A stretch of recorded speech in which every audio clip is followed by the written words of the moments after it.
Monsters, Mono Black Devotion, the number 5 overall seed, and number 2 overall seed here in Repp and VanMeter. That means Repp will be on the play, and we'll see if VanMeter can overcome Mono Black Devotion.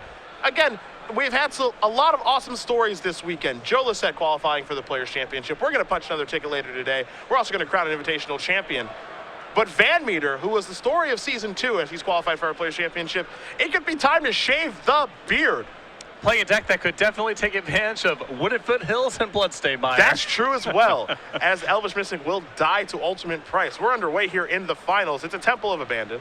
Take a look at the top card, Will Chris. And you know, I will say the addition of Goblin Rabblemaster and the subtraction of Corsair Crewfix probably plays a big role in this matchup for Chris. I have to imagine that the Rabblemaster does improve things a bit, because if it gets into play one turn with the shields down, that means Devour Flesh might effectively be off for the rest of the game. And in this matchup, the jump player needs to be aggressive anyway. You can draw some cards off of Corsair Crewfix, but that doesn't necessarily help you in the long term. It's a Thoughtseize here from Repp. He will see a copy of Xenagos the Reveler, a Gorkland Rampager, a Stormbred Dragon, and a couple of lands, Overgrown Tomb, Stomping Ground, and a Forest.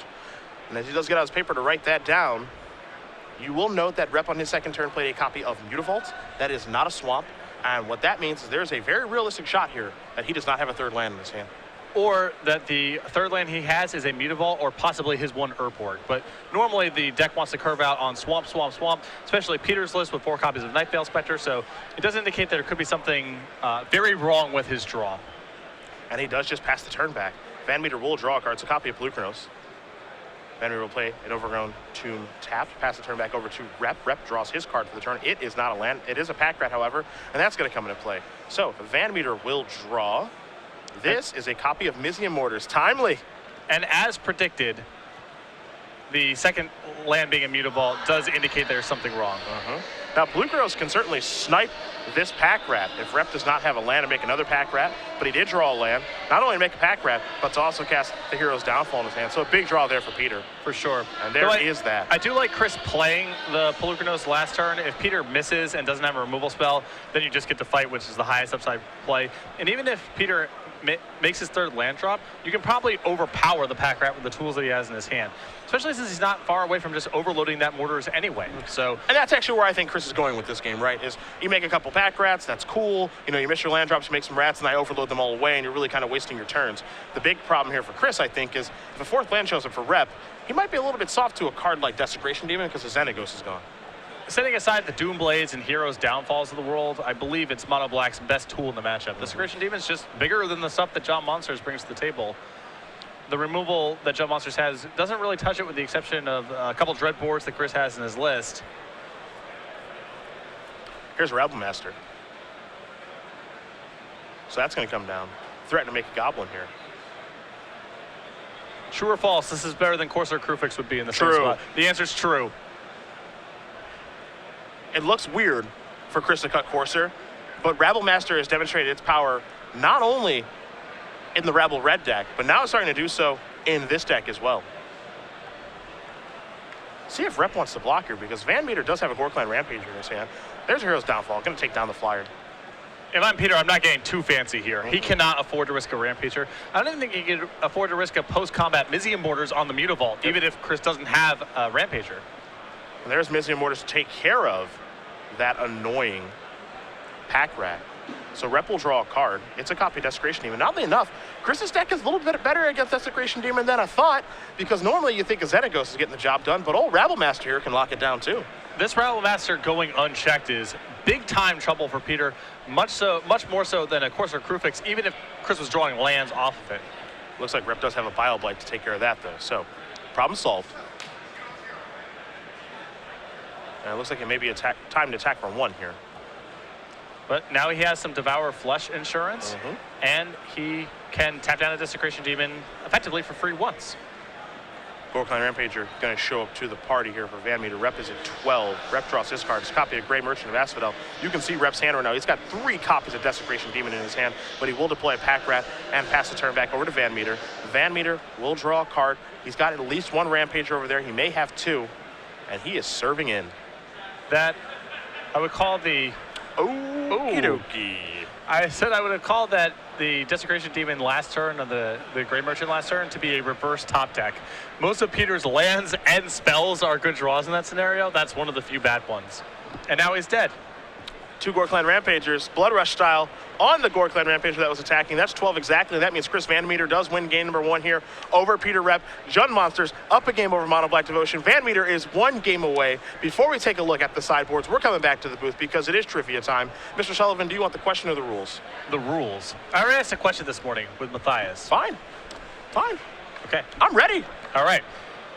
Cedric over here, he's going to ask you a question. Tweet your answer at SCG Live, hashtag SCG Premium. Of the correct responses, one will be selected at random for a full year of Star City Games premium content.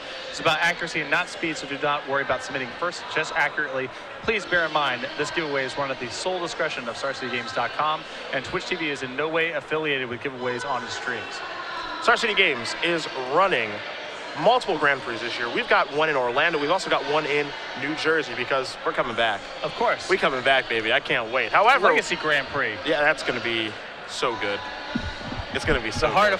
Sends the heart aflutter. I cannot wait. We've also got a Grand Prix in Q1 of next year. Again, we have one in Orlando. We've got one in New Jersey. The question is, where is the Grand Prix in Q1 of next year? And if you can name that city, hashtag the answer with the hashtag of SCG Premium. Make sure you're following at SCG Live, and we will announce both the answer and the winner at the conclusion of our final round. As we do head back to the match, we'll take a look at the sideboards here. Again, Repp will be on the play. You'll see 3 Lifebane Zombies, 2 Dark Betrayals, a Hero's Downfall, 3 Pharika Cures, 2 Erebos God of the Dead, and 4 copies of Duress.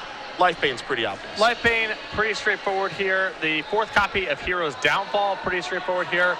I don't think he's going to want to go so far as to bring in Duress, even though the Planeswalkers are among the best cards in Chris's deck for the matchup. Only 11 spells in the main deck, so I don't think we're going to see anything much more complicated than just the additional removal spells and Lifebane Zombie. Chris's side, 3 Mistcutter Hydras, 2 Golgari Charms, Magma Spray, Putrefy, Ultimate Prize, Bow and Nylea, Vraska the Unseen, and Mizian Mortars, all as singletons, along with 2 copies of Rakdos' Return and 2 Flames of the Firebrand. Well, I do like the Vraska in this matchup, the Ultimate Price, and the Putrefy quite a bit. They are good answers to Desecration Demon, which is enemy number 1 from Chris's side of the table.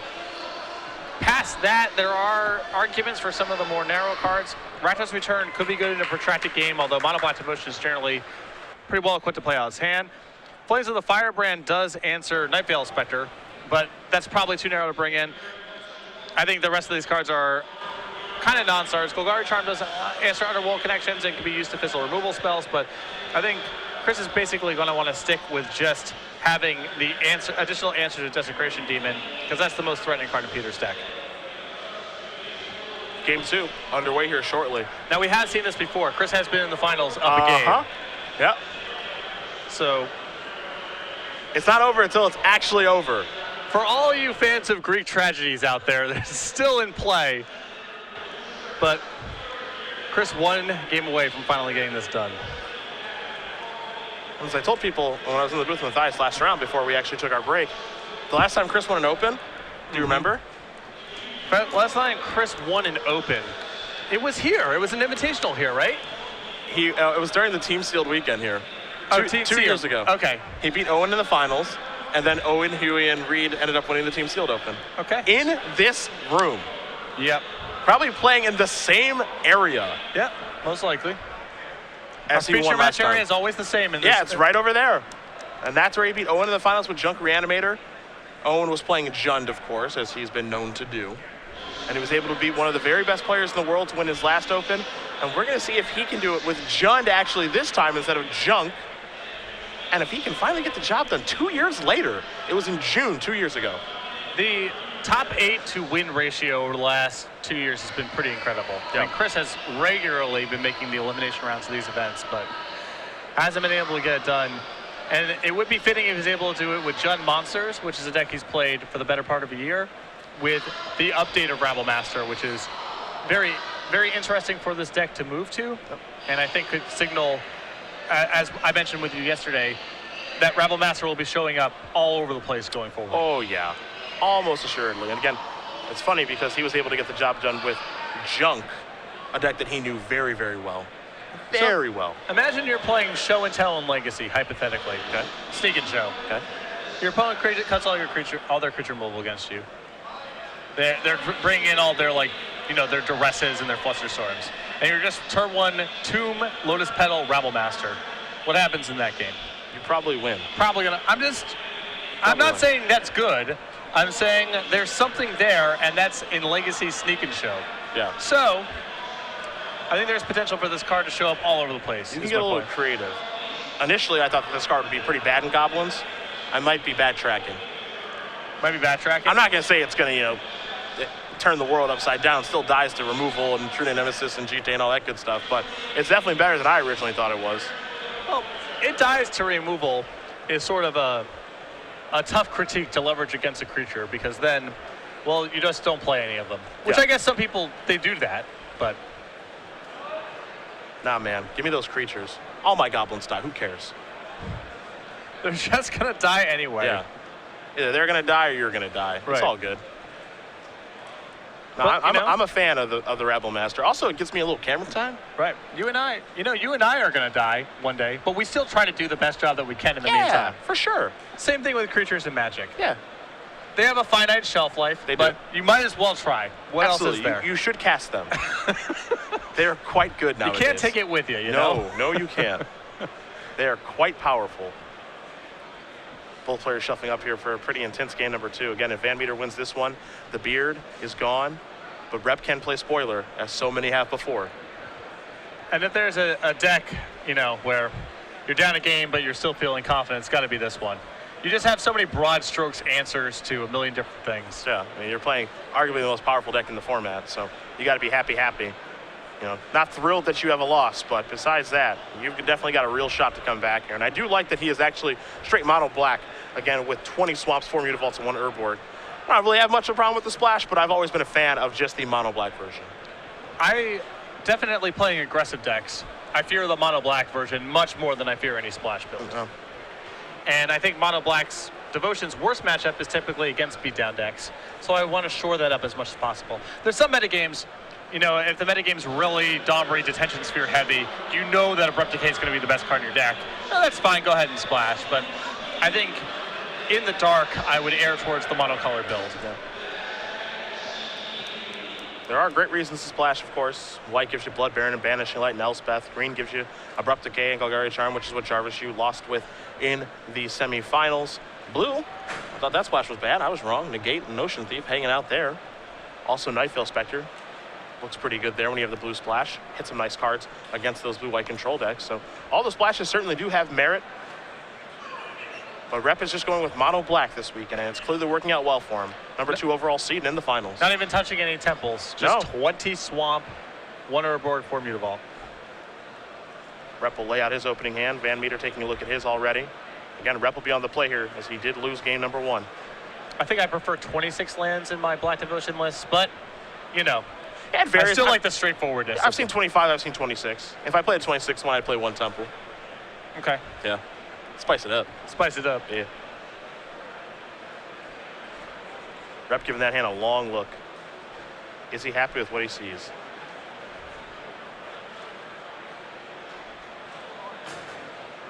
VanMeter looks relatively confident. Repp doesn't look thrilled. It looks like he's going to lead off with a Mutavault. That might be a touch telling. VanMeter just going to play an overrun Tomb. Pass the turn back. Repp draws a card. I'm not surprised to see that he has the swamp in his hand, though. Maybe he just wants to fire up and get in for 2. Yeah. This goes without saying, but I like it. Yeah. I had a feeling you might. Get your licks in while you can. There's a Stomping Ground tap. VanMeter will pass the turn back yet again. So VanMeter looks like he has a relatively reactive hand. There's another Mutavault. And here comes some more licks. VanMeter going to go down to 16 now. And these chip shots do matter. The game can come down to Chris getting a board presence and then Gray Merchant being the way for Peter to win from there. They absolutely matter. There's Rabble Master. That one matters too. True or false? This is better than Corsair Crucifix should be in the same spot. Yeah, I'm a fan of the Rabble Master. The Eric Smith token going to come across. Repp's going to go down to 19. Repp will draw a card. Looks like he has another swamp in his hand. A couple of them, actually.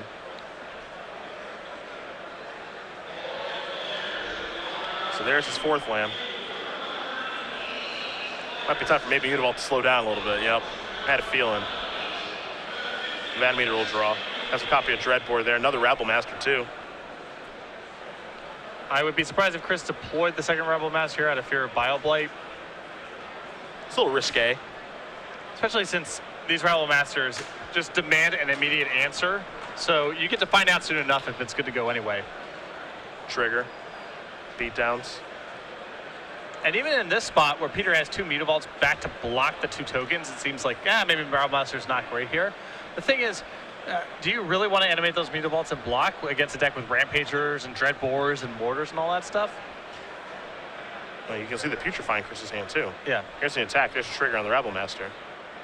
That's a Mutavault activation. It's going to block one of these, at least try to. Now, Hero's Downfall. We'll take care of that. See if Chris is okay with this exchange.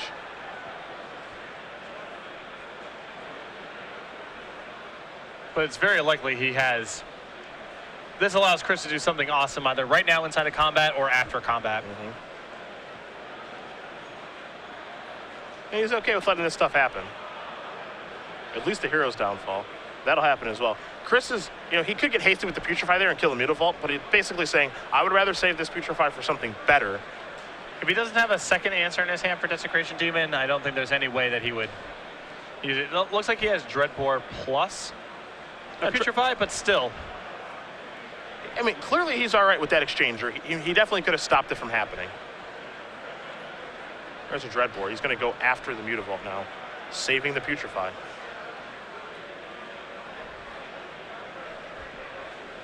And now we'll pass the turn back. Again, saving Mortars as well. How he uses removal spells here are very, very important.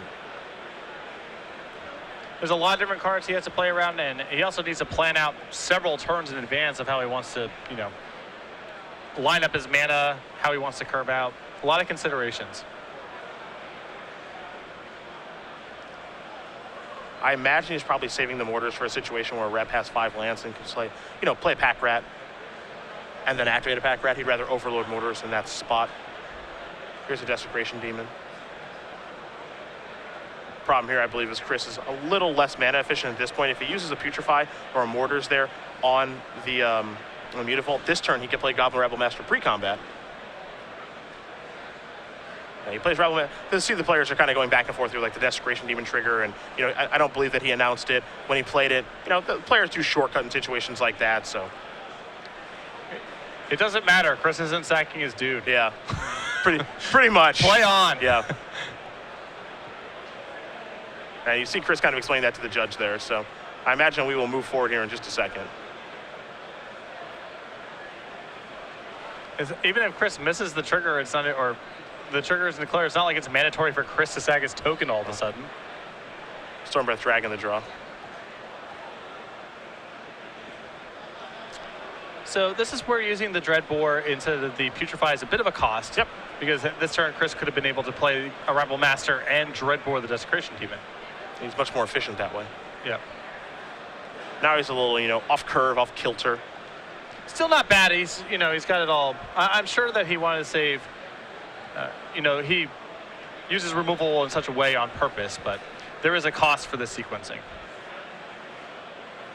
And the inability to just be efficient and play 2 spells in 1 turn, that's where it comes back to hurt you a little bit, because now his turn could just be Putrefy and attack for 1, and that turn is nowhere near as good as Dreadbore your guy, play Rabble Master, make a token, attack you for 2, and now you have to deal with this Rabble Master. Yeah. It's a world of difference. Here's a Blood Crypt.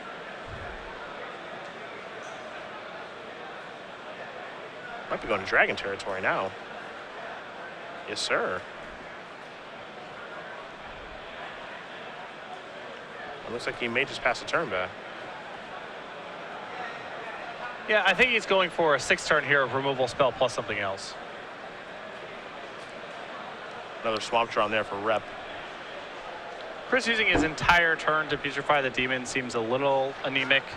If it's the only answer in his hand, the risk here is if Peter has a Thoughtseize, then suddenly you're just staring down the Demon. But I like Chris trying to be as mana efficient as possible.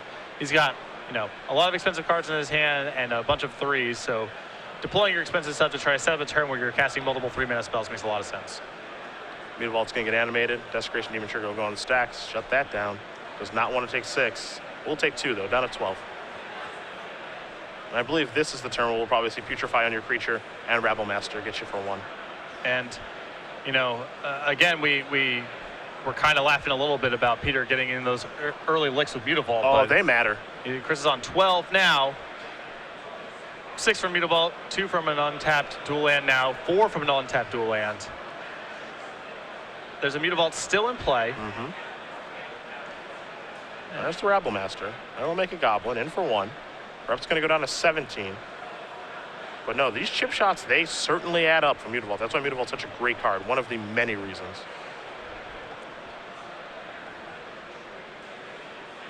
Draw here is another Swamp for Repp.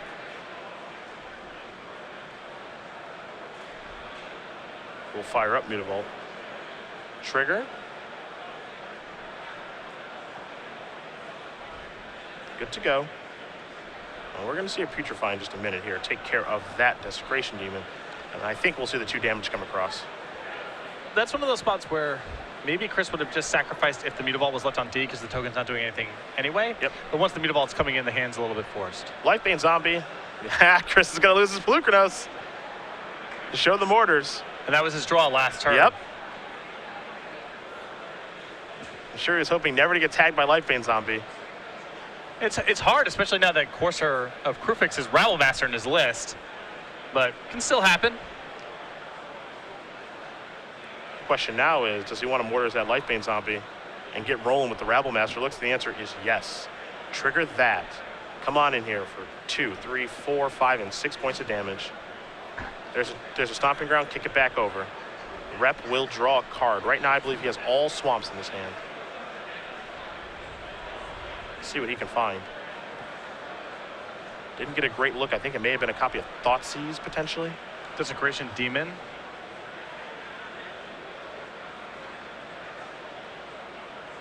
Beautiful, feeling frisky. It is. Ooh, all right. Push it to 6. Oh, it's ultimate price. And I like the attack here from Peter. Game is basically in a racing situation where he's already ahead and he wants to make sure that Grey Merchant remains a lethal draw. Let's see what VanMeter draws for the turn. He's going to attack, maybe. Somebody's getting cold feet.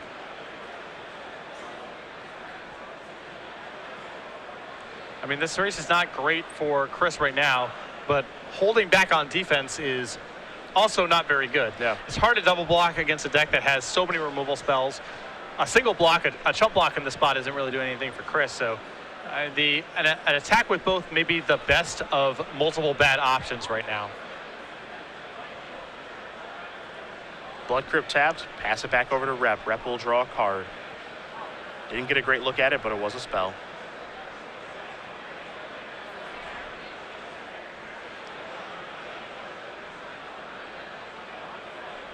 He's coming in. Chris is going to double block immediately. And all VanMeter can do is pass a turn back. I do think it may have been a Thoughtseize. That's a Xenagos. That's a good start. I was about to say, Chris is really hoping to draw a Planeswalker here, Yep. and that's the best one. There's an attack for 2. The heat is on now. There's a Swamp for Repp. All he can do is pass a turn back. VanMeter quickly draws a card. It's time for another Satyr token in for 4. Repp's down to 5. Just one more turn. Yep. VanMeter with a copy of Sylvan Caryatid. He'll kick it back over to Repp. Repp will draw a card. It's a Nightveil Spectre. Nightveil's fine here. This lets him survive, Yep. and Grey Merchant's lethal if Chris misses.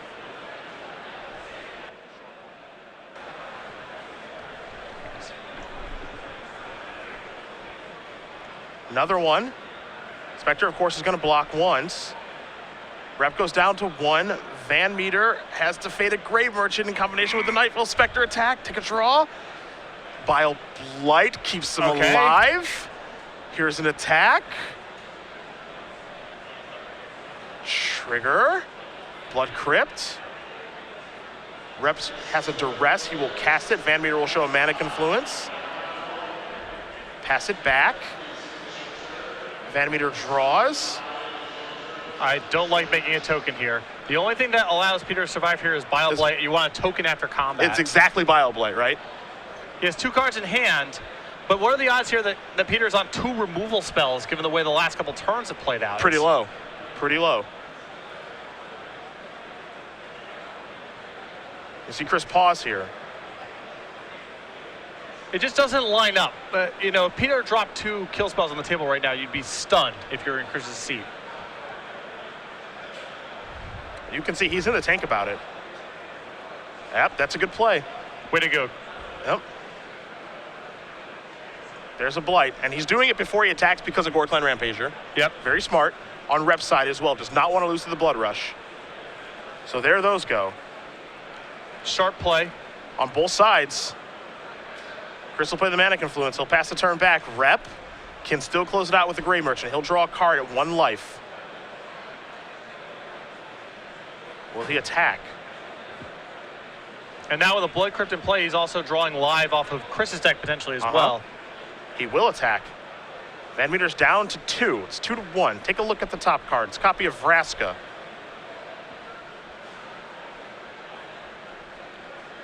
You can tell both players want this one. Chris just...